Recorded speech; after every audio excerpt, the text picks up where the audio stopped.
지금부터는 네. 연대에 대한 이야기 연대. 함께 해보겠습니다. 우리 그 민주당 사람들 두 분 나와 계시는데 어제도 잠깐 연대에 대한 이야기 했거든요. 할 자격이 있는 분들하고 얘기했어. 예. 진보당의 김종훈 후보. 후보. 잘하셨네요. 네. 그분이 이런 얘기를 하더라. 눈물을 흘리면서 어제 안받침에 보시면 막 눈물을 막 뚝뚝뚝 흘리면서 민주당이 배부를 때는 손 한 번 내밀지 않다가 또 위험하고 다급해지면은 우리한테 와가지고 너네 빨리 포기해라라는 식으로 얘기를 한다는 거야. 그런데 진보당은 윤석열 같은 애들 막기 위해서는 연대해야 된다고 얘기를 하잖아. 그럼 민주당이 배부를 때는 이건 뭐 또 무슨 콩고물로 얻어먹으려고 여기 또 기웃거려 이런 식으로 본다는 거야. 진짜 너네 그러지 마. 진짜 내 이거 부탁할게 인간적으로. 저 진짜 하늘에 맹세하는데 저 이번에는 정말 우리 김정은 후보님한테 너무 감사하다. 김상우 후보가 그 중요한 룰 세팅에서 그런 실수했다는 자체는 너무 잘못된 거다. 하지만 통큰 결단에서 너무 감사드린다고 말씀드렸고 보통 감사가 아니야. 그리고 저는 경남도지사 얘기 왜 안 해? 감사합니다. 여튼 그분은 직업 던지고 출마하신 분이야 진보당에서. 아니, 그런 지적 저희가 정말 이번 선거 때 저희가 진보당에게 많은 빚을 졌기 때문에 앞으로는 저희가 그 연대 안 하면 있어서 안 된다니까. 네. 어차피 0.73% 포인트 맞습니다. 차로 윤석열 만들었잖아. 맞습니다. 맞지? 네. 관련한 이야기 네. 지금부터 좀 나눠보도록 하겠습니다. 자, 먼저 평택을에서 이번에 선거를 치른 분입니다. 김재연. 이 후보로 부르려다가 진보당 대표님 박수로 마시죠. 네. 반갑습니다. 아유, 네, 반갑습니다. 네. 자, 그리고 사회민주당이 있는지도 모를 거야 아마. 알죠. 청와대도 가시고 대표로서 그랬는데 대통령. 사회민주당 한창민 대표님 박수로 모시겠습니다. 네. 오랜만에 인사드립니다. 네, 한창민입니다. 오랜만에 뵙겠습니다. 두 분 다 이번에 선거 치르느라 고생 많으셨는데 일단 우리 전 후보님 소감 한마디 좀 들어보겠습니다. 네, 뭐 그냥 입이 10개라도 할 말이 없을 정도로 너무 아쉽고 죄송한 선거 결과를 국민들께 마주하시게 해서 마음이 좀 평택을 생각하면 많이 무겁고요. 네. 네. 그럼에도 불구하고 이번 선거의 교훈을 잘 찾기 위해서 또 이 자리에 불러주신 게 아닌가 맞아요. 그겁니다. 생각합니다. 네. 아유 너무 감사하고요. 우리 한창민 대표님은 어떻게 지내셨어요 이번 캠페인 기간에? 저는 이번 선거를 이제 사회민주당이 많은 역량이 준비되어 있지 않기 때문에 최소한의 선거를 치르긴 했는데 더 중요한 지점을 계속 이야기를 했습니다. 결국 우리가 광장에서 이어온 연대, 국민주권 정부를 출범시킨 모든 개혁 진보 세력이 이번 선거나 뭐 어떻게 하느냐에 따라 가지고 내란이 종식을 시키고 사회 대개혁으로 가는 출발점이다 이렇게 이야기하면서 연대를 외쳤는데 네. 이제 사회민주당의 목소리가 크지도 않고 실제로 연대 세력으로서 후보자를 많이 배출했지 않기 때문에 이런 목소리가 너무 담겨지지 않아서 너무 안타깝고 답답하고 아유. 화도 나고 분노하면서 네. 선거를 치르는 그런 상황이었습니다. 네. 이 진보 진영의 소수 정당들을 혐오하면 돼요, 안 돼요? 안 되죠. 아니 이게 너무나 하나만한 질문이야. 근데 너무 폭력적으로 혐오해. 누가요? 나쁜 사람들. 넌 댓글 안 보니? 댓글을. 아니 그럴 이유도 없고 그렇게 해서 얻을 것도 없거든. 근데 마치 또 대선에는 소수 정당이 스스로 포기하지 않으면 또 막 폭력적으로 막 공격을 해. 그게 마치 당연한 것처럼. 아니 정당은 선거에 나가야지. 그게 희생하는 게 어떻게 기본값이 될 수 있습니까? 민주당 씨. 뭐 저보다 더 살아있는 얘기 좀 한번 해주시죠. 네. 저는 이번 선거를 이 내란 청산과 사회 대개혁 이 두 가지 시대적 과제를 완수하는 것에 목표를 두고 치렀는데 사실 이 얘기를 꺼내면서도 여러 차례 좀 위기 상황이 있었어요. 전체적으로 보면 한 서너 차례 정도 이 내란 청산과 사회 대개혁의 선거를 치르는데 어려움이 있었는데 뭐 간단히 좀 짚어보자면 사실 2017년 그 정권 교체 이후에 이 민주 진보 진영 안에서 이런 표현 좀 상스럽습니다만 죽 써서 누구 줬다 이런 얘기들이 굉장히 많았습니다. 그래서 정권 교체를 하고 난 다음에 개혁 과제를 이제 광장에 촛불을 함께 들었던 사람들이 모두 열망하는 개혁 과제를 잘 하기 위해서는 힘을 모아야 되는데 당시 문재인 정부 때 그런 부분들을 잘 하지 못해서 뭐 검찰 개혁뿐만 아니라 다른 여러 영역에서의 개혁을 잘 완수하지 못한 것에 대한 안타까움의 목소리가 굉장히 컸고 네. 그래서 2024년 총선 치르고 난 직후에 본격적으로 윤석열 퇴진 내지는 탄핵 운동을 벌이면서 진보당 같은 경우는 어떻게 하면 다시 그 사람들의 이 식어버린 마음을 다시 불태울까 이 고민을 굉장히 많이 했었어요.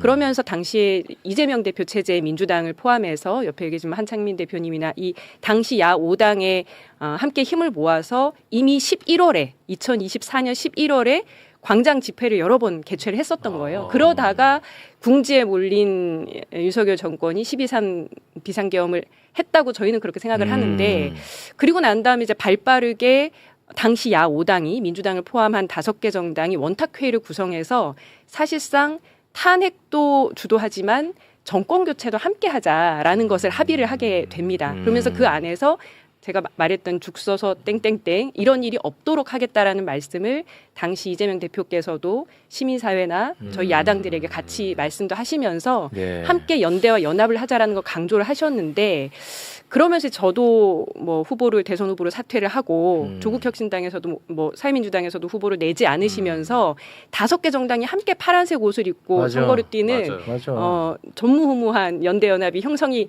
네. 되었죠. 근데 여기까지는 좋았는데 그리고 난 다음에 이제 작년 11월께에 이 당시에 조국 대표가 취임을 하시고 정청래 대표를 예방하는 자리에서 네. 정청래 대표께서 처음으로 이제 따로 또 가치다. 광장에선 동지였으나 이번 선거에서는 각자 경쟁하는 사이다라는 말씀을 하시면서 정치개혁 요구들에 대해서 그 앞전 대선 직전에 야5당이 서명을 한 그 합의안에 대해서 다소 부정적인 그랬어요? 태도를 보이셨어요. 뭐야? 정청래 대표 그래서- 뭐야? 진짜 일단 기억해놔. 아, 네, 예. 그래서 저희 와. 야사당 대표들이 직접 찾아가가지고 오, 예. 맞아. 한번 그랬어요. 어떻게 그럴 수가 있냐. 그게 12월 상황이었었거든요. 아이고. 그러면서 이제 야사당이 일단 똘똘 뭉쳐서 정치개혁 요구는 사인까지 했었던 거니까 이건 반드시 이번에 국회 정개특위에서 관철을 시키자. 그리고 여러 가지 개혁 의제들에 대해서 정책 공조 나아가서 그게 확대가 되면 지방선거 공조가 되는 것 너무 당연하다고 생각하고 예를 들면 분위기를 정치개혁 뭐 하나만 예를 들좀 어떤 게 합의안. 있어요? 예를 들면 지금 이번 선거에서도 3, 4인 선거구가 되어야 할 그 기초의회 선거구가 2인짜리로 쪼개기가 많이 됐어요. 이렇게 쪼개면 그러면 거대 국민의힘하고 양당- 민주당만 네, 갈라먹는구나. 그래서 서울시 같은 경우도 사실 민주당이 더 많은 구의회 의석을 얻을 수 있는데 거의 비슷비슷하게 이렇게 얻는 경우들이 많았던 거죠. 그렇게 진짜 되면 욕심 많아. 소수 정당이 들어갈 틈이 없어요. 없어지는구나. 그런 게 계속되면 양당이 갈라먹는. 무투표 당선자가 이번에도 513명이었거든요. 이렇게 되는 거예요. 출마해도 의미가 없으니까. 아. 예. 뭐 4, 5인 선거구도 민주당이 뭐 후보를 2명, 3명 내는 것은 뭐 기본이기 때문에 3명 이상 내기도 하고 이렇기 때문에 그래서 그런 것들을 같이 참 중요한 얘기다. 함께 공조하자라는 것을 오래전부터 20년 동안 해왔던 얘기인데 그런 부분들이 다 실행이 안 되면서 야사당이 뭐 여러 가지 뭐 집회도 열고 이렇게 하다가 또 한 번 이제 위기가 왔던 게 1월 말께 조국혁신당과 민주당의 합당 논의가 시작되면서 이제 합당이 불발되면서 네. 경색 국면이 펼쳐졌잖아요. 네네네. 그러면서 또 다시 한번 더 얼어붙은 완전히 거죠. 얼어붙어 버렸어요. 그 와중에도 진보당은 어떻게든 선거 연대를 반드시 해야 된다고 생각해서 3월 초부터 정당들이 계속 물밑으로 제안을 하고 공개적으로도 얘기하고 했는데 또 한 번 얼어붙은 계기가 4월 중순에 조국 대표님께서 평택으로 오시고 민주당에서도 우리도 공천 안 할 수 없다라고 하면서 김용남 후보가 또 오시면서 또 얼어붙은 거예요. 이제 그때부터는 진짜 막 엄청난 공방이 시작이 된 거죠. 근데 그때도 제가 이제 방송 출연을 많이 그때 했는데 손가락 하나 들어갈 틈이 있더라도 무조건 문을 열어내겠다. 우리는 무조건 당 대 당 선거 연대를 만들겠다. 지역에서는 아우성이에요. 어떻게든 연대를 해달라고. 근데 중앙당이 정리하지 않으면 후보들이 이미 막 뛰고 몇 달 뛰었는데 정리가 안 되거든요. 네. 그래서 그걸 만들려고 노력을 해서 만든 게 5월 15일. 그러니까 이제 그 후보자 등록 마지막 날 민주당과 저희 진보당이 울산하고 부산에 한해서만 선거연대 그러니까 후보 단일화 합의문에 사인을 한 거예요. 그때가 이제 수개월 동안 노력해서 처음으로 한 건데 겨우겨우 했는데 그리고 난 다음에 또 바로 직후에 또 김상욱 후보 그 상황 터지면서 또 파토가 날 상황에서 이번에 또 김종훈 후보가 다시 한번 결단을 해서 한 4번 정도 위기 상황을 계속 열고 위기가 아니고 계속 당한 거죠. 뭘 위기예요. 계속 당한 거죠. 그래서 저는 사실 어제 정청래 대표님이 전화를 하셨더라고요. 예. 고맙고 미안하고 연대하면 커진다. 그렇기 때문에 다른 정당들과 연대 방안을 찾아보겠다. 뭐 네. 결선 투표제 같은 것들을 공론화 시동 걸겠다. 이런 말씀하셨는데 네. 저는 그런 말씀은 이미 뭐 지금까지 역대 대표들이 정말 많이 하셨다. 특히 정청래 대표님께서 연대에 대한 얘기는 뭐 중간중간 하셨지만 네. 실효성 있는 적극적인 구체적 조치를 통해서 신뢰 회복을 만들어 주셔야 된다라고 네. 생각을 하고 아니, 너무 그렇게 기문 예. 빼지 마시고 이거 살려가는 게 중요하니까. 예, 그래서 지금 살리기 위해서 살려가야 오늘, 돼. 예, 여기 예. 나온 것인데 그렇습니다. 지금 이 분위기에서 뭐 지금 서울시장 선거라든지 살려가야 평택이라든지 이런 많은 평가가 있을 텐데 네. 연대와 연합의 중요성 지금 이 구도 선거 지형에서는 반드시 필요하다. 그렇습니다. 그러기 위해서는 어떻게 해야 될 것인지에 대한 예, 구체적인 방안들을 모색했으면 좋겠습니다. 네. 그럼 마치 뭐 민주당에서는 뭔가를 이렇게 쪼개서 나눠주는 것처럼 생각하는데 크게 보면 그게 아니지 않습니까? 한 가지만 더 말씀드리면 네네. 이게 지금 마지막에 그래서 선거 연합 후보 단일화 했으면 잘 된 거 아니야 이렇게 생각하실 수 있는데요. 사실 선거 시기에 후보 단일화는 몇십 년 전부터 있었던 거죠. DJP 연합부터 시작해서. 근데 늘 있는 평시의 후보 단일화는 선거 공학적인 방법인 것이고요. 그렇게 되면 1+1이 2가 안 될 수도 있어요. 근데 지금은 내란 세력이라고 하는 지구상에 함께 살 수 없는 세력에 맞아요. 맞서서 그야말로 1+1이 50이 되게 만들어야 되는 건데 그럼 감동이 있는 연대를 하기 위해서는 선거연대라고 하는 것이 대의에 기반해서 일찌감치 통 크게 돼야 된다고 생각을 하는 거예요. 저희는. 근데 예컨대 이제 작년 5월 달에 대선을 함께 치를 때 저는 이제 후보 사퇴를 하고 파란 옷을 입고 전국의 후보들에게 모두 다 이재명 선거운동을 하라라고 다 방침을 내렸는데 막 울면서 선거운동을 25cm짜리 그거 피켓 그 선관위 등록 안 해도 되는 거 요거 들고 나와서 서 있으면 당시 이제 민주당 지역위원회나 이런 곳에서 별로 좋게 안 보셨어요. 왜요? 아니 어차피 이재명 대표 당선되는데 뭐 이제 뭐 하나 숟가락 얹으려고 나온 거 아니냐 이렇게 보셨다고요. 그런데 0.73% 차이로 졌어. 네. 근데 이게 왜 중요하냐면 이번에도 진보당과 이제 민주당이 후보 단일화를 한 곳이 다 이기지 않았어요. 진 곳이 더 많아요. 단일화를 하고 나서도 마음에 앙금이 있거나 아쉬움이 있거나 그러면 안 되는데 사실 이제 김종훈 후보 같은 경우는 워낙 대인배기 때문에 진짜 본인이 대단하다. 김상욱 후보 선거운동을 뛰어서 네. 3% 차이라도 이기게 된 건데 대단해. 대부분의 후보들은 본인이 사퇴하면 상대 후보 선거운동을 안 해요. 아. 그러면 1+1이 2가 안 돼요. 안 되겠구나. 근데 이것을 만들어가기 위해서 서로 함께 뛰는 이 화학적 작용과 감동을 만들어내는 것은 몇몇 사람들만의 노력으로 되는 게 아니고 전체 선거 기조를 이 방향으로 확 방향을 물기를 틀었어야 된다는 거죠. 좋은 말씀이다 진짜. 진짜 맞는- 야, 이런 네. 목소리에 귀 기울이지 않는 그러네. 나도 사실 뭐 부끄러운 놈이고 예, 훌륭한 말씀입니다. 네. 우리 한창민 대표님, 네. 최우 앵커님도 부끄러워하셔야 합니다. 예 맞아요. 네. 제가 맞는 말씀이야 진짜. 사실은 선거를 시작하면서 우리가 정치개혁 논의와 그 이후에 선거연합에 대해서 매우 중요하다고 계속 이야기를 하는데 어느 네. 방송에서도 다루질 않아요. 다루질 않아. 그러고 이야기를 해서 이 부분들을 반드시 이야기를 해야지 이번에 내란 청산과 사회 대개혁이라는 그 양날개를 함께 가져갈 수 있다. 그래서 그러한 것들 논의들을 좀 촉발시켜달라. 정치개혁 논의가 계속 어떻게 이루어지고 어떤 연대연합이 필요한지를 이재명 대통령 출범 시기 조금 전에 김재현 대표가 얘기했던 것이 정리했기 때문에 제가 반복하지는 않겠지만 사실 수많은 노력의 결과들이 이어져 왔는데 그것들이 선거를 앞두고 이재명 정부 출범 이후에 대통령님은 정말 앞으로 나아가고 있는데 각 정당이 당의 이익에 충실하려고 하면서 그 대의를 잃어버리면서 가고 있었어요. 그것을 다시 한번 되새기면서 내란 청산 과정이 그냥 말로만 국민들한테 내란 청산하자고 하면 안 됩니다. 맞아. 그러기 위해서는 어떻게 사회를 변화시키고 우리의 삶을 변화시키는가를 우리 국민주권 정부를 만들었던 정치 세력들이 책임 있게 지방 정치에서 제시를 해야 되는데 그게 다 사라진 거예요. 그래서 이 부분에 대한 아쉬움을 많이 표했고 여기 저기에서 그런 관련된 논의들이 각 당의 이해관계 차원으로 접근하는 부분을 좀 넘어서고 싶었는데 어디에서도 이러한 마이크가 주어지지 않아서 너무 답답했고요.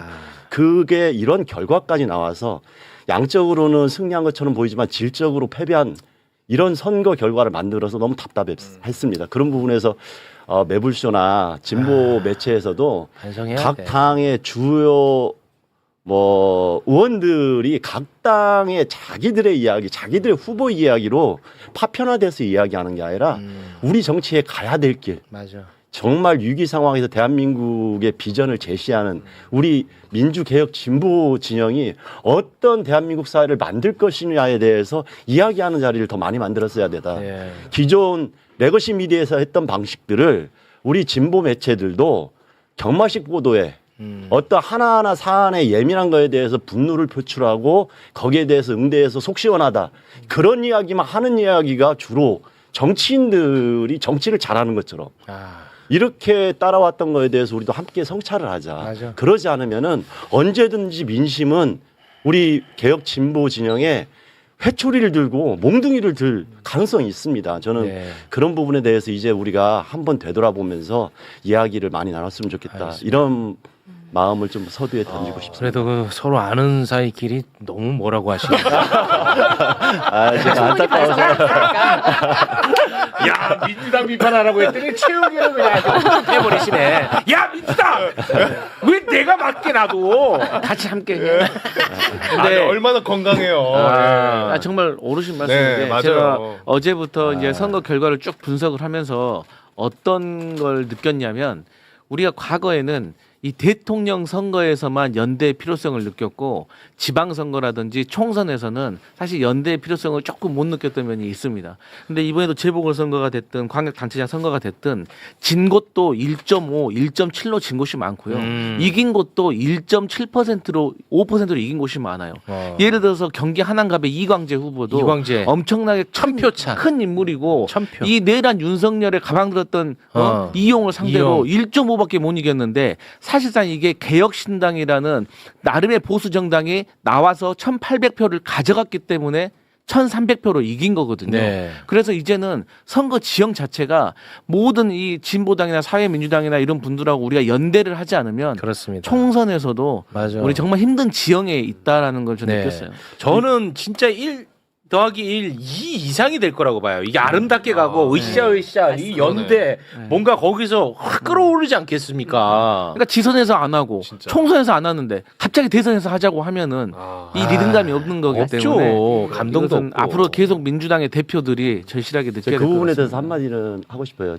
어제 정청래 대표님이 이 선거 결과에 대해서 이야기를 하면서도 이제 결선 투표제하고 연대연합 얘기를 꺼내셨어요. 사실은 완전한 사후 약방문이기 때문에 저는 좀 김재현 대표님도 말씀하셨지만 그거 정치개혁 논의 안에서 제도화하자고 다 안을 냈습니다. 저희들이 천막농성을 한 달 이상 했어요. 아까 조금 전에 이야기했던 그 과정의 사이에서 민주당이 아무런 답을 안 하고 오히려 국민의힘하고 테이블을 가져갔어요. 그래요? 사실은 저는 이번 선거에 민주당의 가장 큰 안타까움은 네네. 결국은 우리가 내란 청산을 얘기하고 수구 세력이나 내란 세력을 구석으로 몰아야 된다고 얘기하면서 부활을 시키는 선거를 한 겁니다. 정확하게 그건 반성을 해야 됩니다. 그렇게 하지 않고 내란 세력과 어떻게 선거 관련된 논의를 하면서 그 사람들을 키워줍니까? 결국은 저희들이 요구했던 게 국민의힘이 반대해서 이 논의 테이블을 열 수 없다. 이렇게 얘기했어요.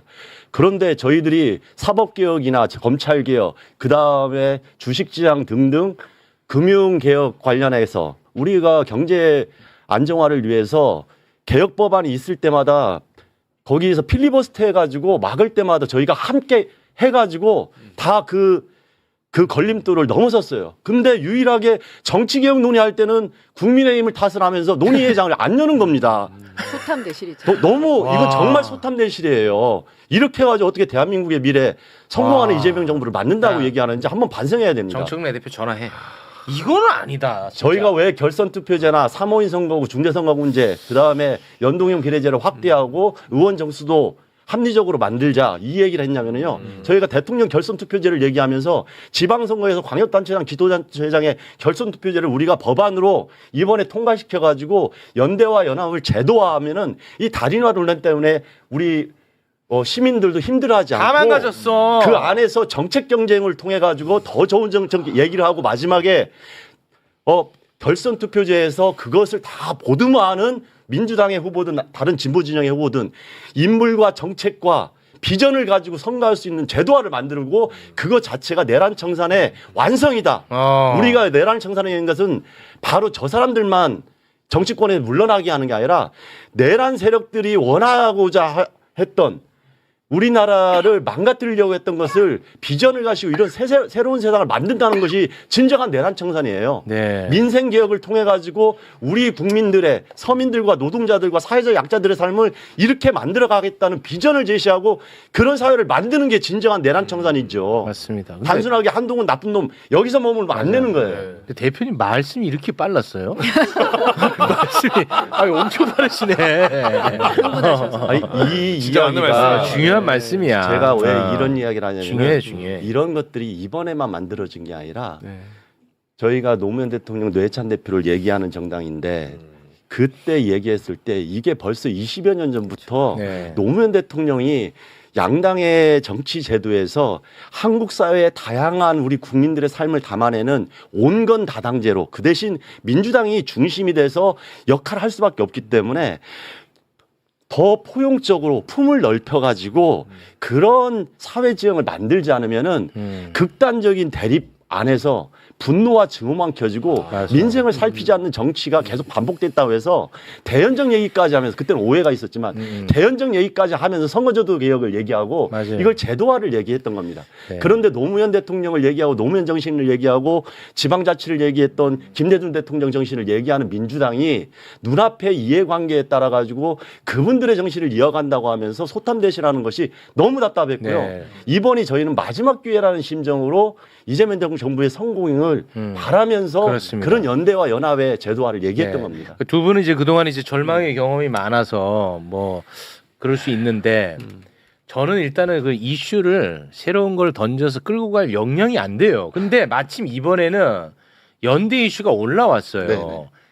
지금 저는 굉장히 중요한 시점이다. 두 분의 말씀 한마디 한마디가 다 지금 스며들고 있다고 봅니다. 예, 그래서 너무 이렇게 과거의 그 절망에 사로잡힐 필요는 없을 것 같아요. 희망으로 가죠, 희망으로. 저는 사실 네. 이 방송을 많은 민주당 지지층들과 이재명 정부의 성공을 바라는 시민들이 보고 있다고 생각을 해서 사실 이것은 민주당에 대한 원망보다는 민주당의 지도부가 사실은 당내의 어떤 역학구도나 당내의 자기 정치를 넘어서서 이재명 정부의 성공과 국민들의 삶을 정말 대표하는 민주진영의 맏형이 된다고 하면은 그간의 이러한 논의와 이러한 비전과 이러한 개혁 의제에 대해서 리더십을 좀 발휘해 줬으면 좋겠다. 그리고 네. 이런 부분들을 우리 민주당 지지자들 민주당이 좋은 정당 되기를 바라잖아요. 맞아요. 네. 정말 오랫동안 수권 정당으로서 대한민국의 미래를 바꾸기를 원하잖아요. 네. 그러면은 이러한 소수 정당이 단순한 이해관계로 얘기한다고 생각하지 마시고 그렇습니다. 정말 품 넓게 진보 진영과 중도층을 품어 안으면서 맞아. 이러한 비전을 제시하는 리더십을 발휘해 달라고 당내에서 요구했으면 좋겠어요. 그렇습니다. 우리 그게 민주당. 민주당을 성공시키는 길이기도 합니다. 근데 보면은 네. 나는 항상 그게 조금 이상한 측면이 있었는데 네. 오른쪽 인사들은 민주당이 또 되게 우대해. 막 스펙트럼을 넓힌다면은 꼭 오른쪽 사람들만 우대한다. 근데 왼쪽은 아예 그냥 박살을 내버려. 오히려 가치관이나 지향점은 왼쪽과 그나마 조금 더 결이 맞잖아. 근데 이상하더라. 그 어떤 너네들. 말이냐면 어. 밖에 나가서 내가 최준봉 교수님한테는 교수님 한번 잘 모시면서 막상 집에 가서 엄마한테는 버릇없이 구는 저는 인간의 그런 본성이 있다고 봐요. 정치적으로도 그런 건 아닌데. 그러니까 실제로 자리를 주더라도 오른쪽 인사들한테는 스펙트럼을 넓힌다면서 아니요, 줘. 왼쪽에서는 안 줘. 그러니까 막 그렇지 그게 않나요? 저는 그것은 네. 우리나라의 정치 평론가들과 언론의 탓이라고 생각합니다. 민주당은 중도 개혁 개혁정당으로서 큰 대중정당이고 실제로 얘기하면 민주당 왼편에 진보정당들이 있는 상황인데 그렇죠. 민주당을 진보라고 하고 보수를 국힘으로 해가지고 양분화를 시켜놓으니까 어쩔 수 없이 하다 보면은 선거에서 마지막 사표 심리나 여러 가지 때문에 민주당을 찍게 만드는 그런 상황으로 만들어 왔어요. 사실은 정확하게 하면 민주당은 에 대한 규정은 이재명 대통령이 정확하게 하신 거예요. 그래서 중도층을 포괄하는 대중정당으로서 민주당이 바로 서고 민주당의 왼편에 합리적인 진보정당들이 커나가게 제도화하고 민주당 오른편에 지금의 이 윤호개인 세력이 아니라 합리적인 보수 대화가 될 수 있는 사람들을 키우는 이런 정치 지형에 대한 고민을 해야 됩니다.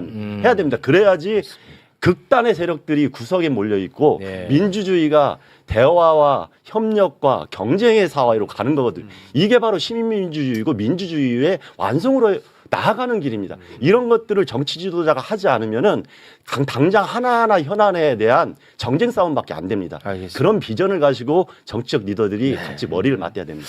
대표님 말씀 많으신 분이었네. 굉장히 과묵한 분으로 알고 있었는데 이게 워낙 쌓여있던 문제야. 이번 선거 서울시장 속상하니까. 선거부터 너무 속상했어요. 맞아요. 이런 결과가 나올지 모른다는 우려들이 밑바닥에 흐르는데 근데 그렇게 너무 됐어. 모르고 오만하고 자만하고 독식하려고 하는 욕망들이 맞아요. 큰 정당들에 있다 보니까 이러면 국민들 회초리 듭니다. 그럼 이재명 정부 개혁 동력 잃어버리면 어떡할 겁니까? 우리 거기에 그 수구 세력, 내란 세력 아래 지방 행정에 놓여 있는 우리 국민들 시민들 삶 어떻게 책임질 겁니까? 더 큰 결과를 만들었어야 되는데 그걸 만들지 못한 거에 대해서 정말 무거운 책임을 가져야 돼요. 맞는 말씀입니다. 네. 우리 김재현 대표님 가셔야 되는 거 아니에요? 그러니까요. 네. 이미 많이 늦어가지고. 이미 많이 가셔야 되는데 지금. 아니에요. 네. 이미 많이 늦었어요. 네. 워낙 중요한 이야기를 중요한 얘기인데 자, 두 분께 제가 오늘 하루에 다 해결된다고 생각하지 마세요. 그럴 수도 없고 그런 오랜만에 영향. 이런 얘기를 할 수 있는 기회가 돼서 네. 이런 이야기들이 자주 담론화되면 저는 지금 좋겠는데. 너무 좋아요. 네, 너무 좋고. 네. 네. 우리 대표님 마무리 발언 듣고 마무리해야 될 것 같아요. 네. 일단 연대연합에 대한 이야기를 다시 불씨를 살려주셔서 너무 감사하고요. 사실 몇 달 동안 연대를 하자고 얘기할 때마다 이걸 자꾸 야합으로 이렇게 치환돼서 얘기가 될 때 너무 속상했어요. 이 시사 평론가 분들께서 뭐 울산과 평택을 주고 받고 뭐 이런 식으로 얘기를 하실 때 많이 하셨잖아요. 근데 이게 야합의 포장지를 씌우는 게 아니라 정말 큰 연대를 전국적으로 하고 싶었던 것이었고 지금 까보니까 서울부터 경남까지 어디 하나 쉬었던 곳이 없었기 없었죠. 때문에 전국적 차원의 연대를 당들이 책임 있게 당 대표들이 정말 나서서 하자라는 호소인데 그렇지. 이게 근데 이제 그거를 제가 또 뭐 후보자이기 주고받고 때문에 거래한다 뭐 언제 맡겨놨냐 하면서 그게 이제 선거 공학적인 것이고 그렇게 막 시끄럽게 하다가 폭력적이야. 나중에 연대가 성사가 돼도 시민들께서 그걸 그다지 아름답게 안 보지. 그래서 이제 그 상황들을 이제는 반복하지 않기 위해서 이런 방송에서 연대연합의 가치를 다시 짚어주신 거 너무 감사하게 생각합니다. 네. 아니 이거 진짜 이 민주당 그 스피커 분들이 막 진짜로 너무나 당연하다는 듯이 너무 당당하게 무슨 뭐 맡겨놨냐 막 이렇게 해. 그러면은 대선 때는 그럼 뭐 이분들한테 포기를 언제나 뭐 맡겨놨어? 죄송합니다. 왜 계속 저분한테 예, 민주당정을 갖고 있는 분이 한 분이에요. 예, 이번에 또 뭐 이렇게 때려주시면 네, 지도부에 계시는 커져요. 분입니다. 네. 그리고 이번에 진보당이 어쨌든 대의에 복무하고자 했다는 것을 김종훈 후보의 사퇴를 통해서 김종훈. 많은 분들께서 그 진정성 이제 알아주셨는데 맞아. 눈물 어제 나. 김종훈 후보께서 본인 입으로 말씀 못하신 것 같은데 저희가 전국적으로도 그렇고 울산도 그렇고 선거 보존을 못 받았잖아요. 중간 사퇴를 해서 네. 빚이 아주 많아서 지난번에 그 춘천에 네, 그분 예, 말 잘했다. 본인 대표님 계좌를 그 해당 행위를 하고 갔어요. 본인 계좌는 그날 밤에 다 마감이 돼버렸는데 중앙당으로는 거의 안 들어와서 제가 다시 들고 와, 왔어요. 이 숫자를 조작을 해갖고 왔었어 그 사람이. 그러니까 현수막. 심심한 유감을 표하면서 이 김종훈에 대한 그 고마운 마음을 이쪽으로 보내주시면 정말 맞아. 감사하겠습니다. 와. 빚더미에 앉을 수는 없기 때문에 네네. 네. 부탁드리겠습니다. 후원 많이 아유. 해주셔야 돼요. 그때 그 김병혁 네, 맞습니다. 춘천시 의원 안타깝게 당선은 못했습니다. 그렇게 그런 마음을 그렇게 먹으니까 그 되겠어. 그거. 큰 웃음을 줬죠 대신에. 맞아요. 아니 이거는 중앙당 계좌번호는 틀리게 갖고 온 거야. 맞아. 옛날 있었어. 우리 진보당에 힘을 좀 실어주세요. 사람들이 틀려. 한 6만 명이 이거 뭐야, 계좌 어디? 안 맞다고. 맞아. 아 그래요? 그럼 제 그러면 거. 제 거라. 그거는 맞았어. 일부러 그래. 아니 그런 건 아니겠죠. 예. 광주은행 나 기억해. 맞습니다. 진보당이 어쨌든 정말로 우리 사회 좋은 역할하고 뭐 사회 민주당도 마찬가지지만 여러분들이 후원을 많이 해주셔서 정말 역할할 수 있도록 해주셔야 한다고 생각해요. 그리고 진보당이나 사회 민주당이 있기 때문에 그래도 민주당이 나름대로 하려고 노력이라도 해요. 없으면 하겠습니까? 솔직히 얘기하면 옆에서 자극이 돼주는 거잖아요. 자극이 돼주는 분이 계시기 때문에 맞아. 그 정신 차리는 거예요. 와 오늘 너무 혹시 그 선거 기간에 진보당 뭐 서로 자리 주고받고 뭐 내가 언제 맞겠냐? 그런 얘기 그거 하지 하겠어요? 않았어요? 안 내가 했어요? 미쳤습니까? 그런 얘기를 하게? 이 사람이 진짜 이거 자꾸 거짓말 할래?